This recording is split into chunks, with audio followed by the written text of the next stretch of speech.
ಪ್ರಶ್ನೆಗಳು ಯಾವ ಹಾದಿನಲ್ಲಿರ್ತದೆ ಅನ್ನೋದ್ರ ಮೇಲೆ ಯಾವ ವಿಚಾರಣೆಗೆ ಏನ್ ಇದಕ್ಕೆ ಸಂಬಂಧ ಇದೆಯಾ ಇಲ್ವಾ ಅಂತ ಹೇಳಿ ನಮಗೂ ಕೂಡ ಗೊತ್ತಾಗುತ್ತೆ. ನನ್ನ ಧ್ವನಿಯನ್ನ ಮಾಡಿ ವಾಯ್ಸ್ ಮಿಮಿಕ್ರಿ ಮಾಡಿ ಅದ್ರ ಪ್ರಕಾರ ಮಾತಾಡಿ ಬೇರೆಯವ್ರಿಗೆಲ್ಲರಿಗೂ ಮೋಸ ಮಾಡಿದ್ದಾರೆ. ಈಗಾಗಲೇ ಪೊಲೀಸ್ ತನಿಖೆ ಸಾಕಷ್ಟು ತನಿಖೆ ಮಾಡಿದ್ದಾರೆ. ಹಾಗಾಗಿ ಇವರು ಯಾಕೆ ಕೊಟ್ಟಿದ್ದಾರೆ ಏನು ಅಂತ ಹೇಳಿ ಅಲ್ಲಿ ಹೋದ ಮೇಲೆ ಗೊತ್ತಾಗುತ್ತೆ. ವಿಚಾರಣೆಗೆ ಹಾಜರಾಗ್ತಾ ಇದ್ದೇನೆ. ವಿಚಾರಣೆಗೆ ಸಂಪೂರ್ಣವಾದಂತಹ ಸಹಕಾರವನ್ನು ಕೊಡ್ತಾನೆ. ನಿಮ್ಗೆ ಇದು ಪೊಲಿಟಿಕಲ್ ಅನ್ಸುತ್ತೆ ಸರ್? ರಾಜಕೀಯ ಷಡ್ಯಂತ್ರ ಅಂತ ಅನ್ಸುತ್ತೆ. ಅದು ಹೋದ್ಮೇಲೆ ಗೊತ್ತಾಗುತ್ತೆ.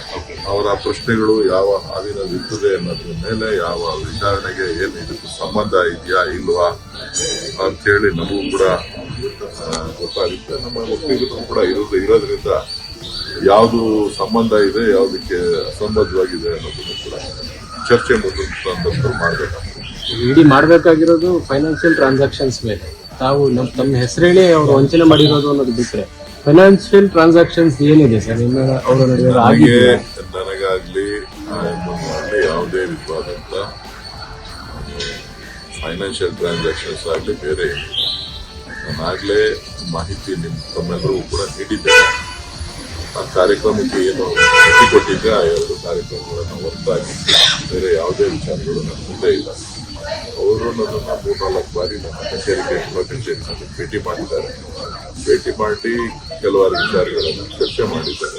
ನನಗೂ ಅದು ಸಂಬಂಧ ಇರೋ ವಿಚಾರ ಮತ್ತು ನನ್ನ ಕ್ಷೇತ್ರದಲ್ಲಿ ಇದ್ರು ಅನ್ನೋ ಕಾರಣಕ್ಕೋಸ್ಕರ ನಾನು ಅವರಿಗೆ ಭೇಟಿ ಮಾಡಿದ್ದೇನೆ, ಕಾರ್ಯಕ್ರಮಕ್ಕೆ ಹೋಗಿದ್ದೇನೆ. ಅವತ್ತು ಬೇರೆ ಎಲ್ಲ ವಿಚಾರಗಳನ್ನ ಏನು ಅಧಿಕಾರಿಗಳು ಕೇಳ್ತಾರೆ ಆ ಅಧಿಕಾರಿಗಳಿಗೆ ಸೂಕ್ತ ಮಾಹಿತಿಯನ್ನು ಕೊಡ್ತೇನೆ. ಸರ್, ಈ ಪ್ರಕರಣದಲ್ಲಿ ನಟ ಕೂಡ ನಿಮ್ಮ ರೀತಿ ಧ್ವನಿಯಲ್ಲಿ ಮಾತನಾಡಿ ಅದೊಂಚೂರು ನಾನು ಮಾಧ್ಯಮಗಳಲ್ಲಿ ಸೋಷಿಯಲ್ ಮೀಡಿಯಾದಲ್ಲಿ ಕೇಳಿದ್ದೇನೆ. ಯಾರೋ ಒಬ್ರು ಇನ್ಮೇಲೆ ವಾಯ್ಸ್ ಡಬ್ಬಿಂಗ್ ಮಾಡಿದ್ದಾರೆ ಮಾಡ್ತಕ್ಕಂಥವರು ನನ್ನ ಧ್ವನಿಯನ್ನ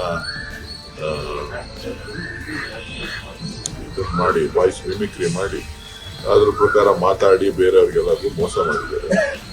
ಈಗಾಗಲೇ ಪೊಲೀಸ್ ತನಿಖೆ ಸಾಕಷ್ಟು ತನಿಖೆ ಮಾಡಿದ್ದಾರೆ. ಸುಮಾರು ಪ್ರಕರಣಗಳು ಪೊಲೀಸ್ ಸ್ಟೇಷನ್ ಅಲ್ಲೂ ಕೂಡ ದಾಖಲಾಗಿದೆ. ಅದರ ವಿಚಾರಣೆ ಏನಾಯ್ತು ಅಂತೇಳಿ ನಮ್ಗೆ ಗೊತ್ತಿಲ್ಲ. ಸೊ ಈಗ ಇಡಿ ಎಂಟರ್ ಆಗಿರೋದ್ರಿಂದ ಇಡಿದು ಏನು ಯಾವ ಮಾನದಂಡ ಇಟ್ಕೊಂಡು ಅವರು ಇದನ್ನ ನನ್ನನ್ನ ಕರೆದಿದ್ದಾರೆ ಅನ್ನೋದನ್ನ ಹೋಗಿ ಕೇಳಿ ನಂತರ ತಮಗೆ ತಿಳಿಸ್ತಾರೆ. ನಿಮ್ಮವರ ನಡುವೆ ಫೈನಾನ್ಷಿಯಲ್ ಇಲ್ಲ, ಏನು ವ್ಯವಹಾರ ಇಲ್ಲ, ಆದ್ರೂ ನೋಟಿಸ್ ಕೊಟ್ಟಿದ್ದಾರೆ ಅಂದ್ರೆ ಇದು ನೋಟಿಸೇ ಪ್ರಶ್ನೆ ಆಗಿದೆ ಸರ್. ನೋಟಿಸೇ ಪ್ರಶ್ನೆ ಏನಾಗಿದೆ, ಸುಪ್ರೀಂ ಕೋರ್ಟೇ ಅನೇಕ ಬಾರಿ ಸುಪ್ರೀಂ ಕೋರ್ಟ್ ಮತ್ತು ಹೈಕೋರ್ಟ್ ಇಡೀ ಎಲ್ಲೆ ಮೀರಿ ನಡೀತಾ ಇದೆ ಅಂತಕ್ಕಂಥದ್ದು ಅನೇಕ ಬಾರಿ ಹೇಳಿದ್ದಾರೆ. ಆದಾಗ್ಯೂ ಎಚ್ಚೆತ್ತುಕೊಳ್ಳಿಲ್ಲ ಅಂದ್ರೆ ಪ್ರಜಾಪ್ರಭುತ್ವ ವ್ಯವಸ್ಥೆಗೆ ಧಕ್ಕೆ ಬರ್ತಾ ಇದೆ ಅಂತಕ್ಕಂಥದ್ದು ಒಂದು ಅರ್ಥ. ಸೊ ಅವರ ವ್ಯಾಪ್ತಿಯನ್ನು ಹೊರತುಪಡಿಸಿ ಅವರು ಪ್ರಕರಣಗಳನ್ನು ದಾಖಲು ಮಾಡಿಕೊಳ್ತಕ್ಕಂಥದ್ದು, ಎಂಟ್ರಿ ಮಾಡ್ತಕ್ಕಂಥದ್ದು, ಜೊತೆಗೆ ಎಲ್ಲ ಒಂದ್ ಕಡೆ ಸರ್ಕಾರದ ಕೈಬೊಂಬೆಯಾಗಿ ಕೆಲಸ ಮಾಡ್ತಕ್ಕಂಥದ್ದು ಕಾಣಿಸ್ತದೆ. ನೋಡೋಣ ಏನ್ ಮಾಡ್ತಾರೆ. If you like this video ಬೇಗ ಲೈಕ್ ಮಾಡಿ, ಕಾಮೆಂಟ್ ಮಾಡಿ, ಶೇರ್ ಮಾಡಿ ಹಾಗೂ ಯೋಯೋ ಟಿವಿ ಕನ್ನಡವನ್ನು ಸಬ್ಸ್ಕ್ರೈಬ್ ಮಾಡಿ.